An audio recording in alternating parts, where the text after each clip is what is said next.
5 football mentality, confidence, mental training habits you need to develop. That's what we're going over coming up next.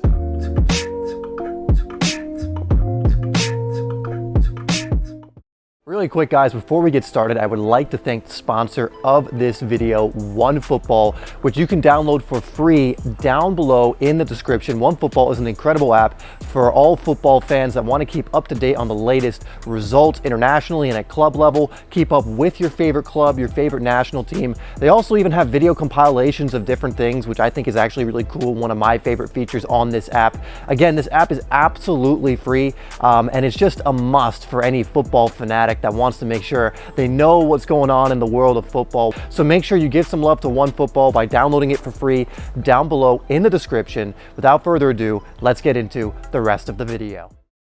Before we get started, guys, if you haven't already, make sure you get my free ebook, Game Changer, down below. It's going to give you so many different ways to improve your game. It's over 50 pages just of value to help you improve as a player. Now let's get into the first one. We're going in reverse order with number 5. Number 5 is one you may have not heard of, you may have heard of it, but one of the biggest mental habits I want you to get into the habit of developing is focusing on victory. So many players focus on what can go wrong, and there's a place for that, but they focus on it and they bring it in. They feel bad about it. They connect to what's going to go wrong instead of focusing on victory, focusing on the win, focusing on what's going to help them do that.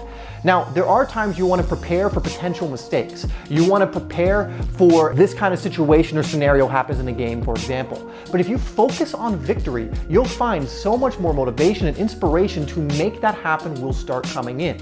And I guarantee you that the best performers focus on greatness. They focus on victory. They focus on being the best. That is where they drive their attention. And if you can learn to do the same, it is only going to help you massively as a footballer. Not focus on those little majoring in minor things, but focusing on winning, on victory, on improving instead.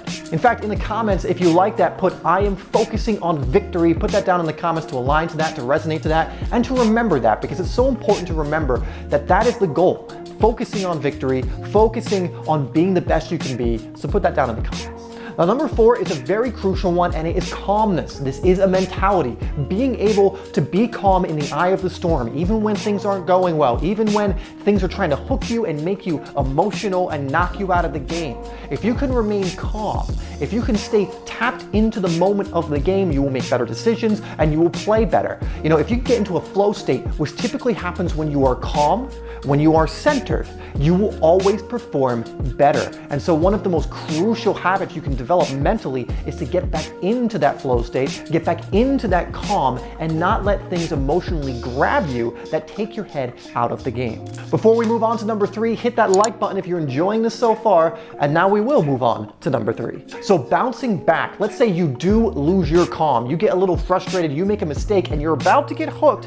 One of the best things you can do is learn to bounce back from mistakes. And you'll watch pros do this all the time. Pros will get angry. Pros will voice frustration, but the best, they kind of release it and then they bounce back. Like you might notice, Ronaldo's throwing his hands up, he's doing all this different stuff. Suarez does it. You've seen Messi do it. You've seen all these players get angry, but the big difference between them and maybe players that aren't really getting hooked back into the game is they usually don't allow it to affect their performance. Now, sometimes they will, and you've definitely seen performances where even Messi and Ronaldo have been taken out of the game because they got in their own way. But for the most part, they focus and tune back into the game. They bounce back from mistakes and setbacks and understand, again, focus on victory. Don't focus on the little mistakes. Don't focus on getting hooked in. An opponent might come in and try and take you off your game. Don't focus on that. Focus on victory. What's going to help me perform? What's going to help me do better in this game? How can I bounce back? And if you're able to do that, and you can learn to do that, bounce back from mistakes. Again, analyze the mistakes later. Don't worry about them in the moment. Bring yourself back into that calm, centered state. In whatever state helps you to perform better, that's ultimately what we're going for here. You will perform so much better learning to do this, because there will be things in games that don't go your way. There will be mistakes you make. You have to learn how to let those go so that you can continue performing at your best. And number 2 is going to help with that, because number 2 is self-belief. Nothing is going to help you perform better on the day, in the matches, than believing in your own ability. The moment you doubt your ability, if you go into games thinking you're not good enough, if again something happens which makes you think you're not good enough in that moment, you might go in with confidence, but again, you're not able to bounce back. So something happens and you go, oh my God, I'm suck. Why would I do that? Only a player who sucks would do that. You're taking yourself out of the game and you have removed your belief in your ability to perform. So much comes from beliefs, guys. So much comes from confidence. You know, so much comes from knowing that you can perform well. If you don't know it, you're not really going to perform to the best of your ability.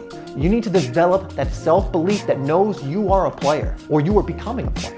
You know, maybe you look and go, okay, I'm improving every single day right now and I'm getting there, but you need to be able to look at yourself and go, I'm a player, I know what I can do, I'm going to bring that out. I believe in my ability. The best players believe in themselves and their ability. Again, focusing on victory. You can't get to victory if you don't believe in yourself. You can't get to victory, even close to it, or have anything that comes with that if you don't have self-belief. And number one, guys, ties into a lot of these as well, but it's so important, and it's the mentality of I win or I learn. Don't look at it as I win or I lose. You know, lose has such a negative connotation, unless you can look at that word and understand that it's a learning experience. The best either win or learn. In fact, so many people who failed or lost at some point in time go, I learned way more from that than ever winning. Now, most players lose and they learn absolutely nothing. They just get down on themselves, they don't take the lessons, and they don't grow from it. But the best players win or learn. And so when they lose, they look at it and go, how can I improve? How can I use this as a catalyst for my own growth? How can I use this to improve as a player? Can I analyze my game and see where I could have had more of an impact?